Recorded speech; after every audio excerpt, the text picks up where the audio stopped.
You gave 2 action steps. The first one was scripting 3 turn and talks, including the cue in and cue out, and then using a cold call with your second one.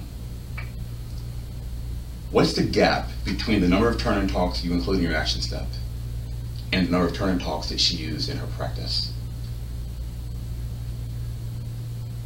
She scripted one. I'm so mad. And how many did she practice? She practiced one. The same one.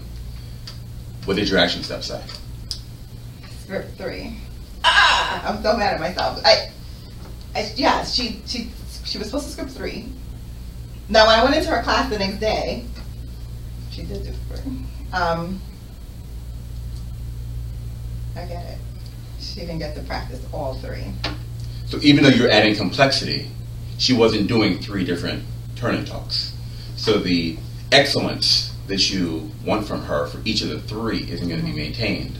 Only the one that she scripted and practiced. So what is your action step for your coaching session?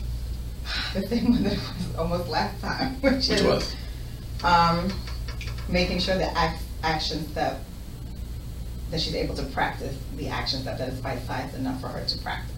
Fully aligning the action step, the practice practice to the action step. Fully aligning the practice to the action step. I was trying so hard to nail it.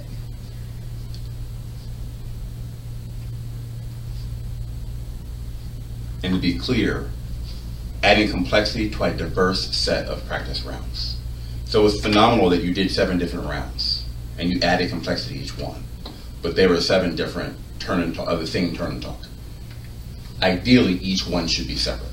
Okay. And that's what we're going to work on today, is you re-scripting her, your session for her, focusing on each of the 3 different turn and talks that you wanted her to do. I also want to add a second action step that I think will take your practice to a highest level. You gave her feedback after 6 of the 7 rounds with the goal of improving her performance.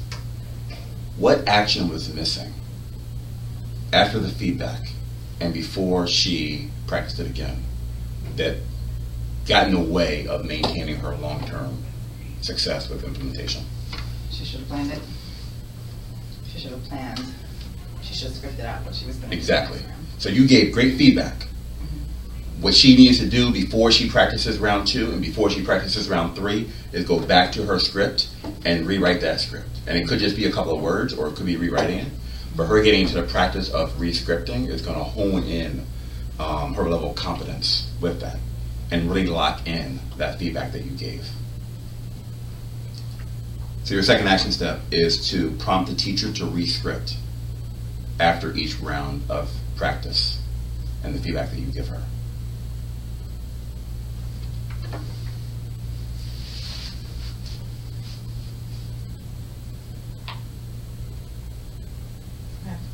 So say back to me, what are your 2 action steps?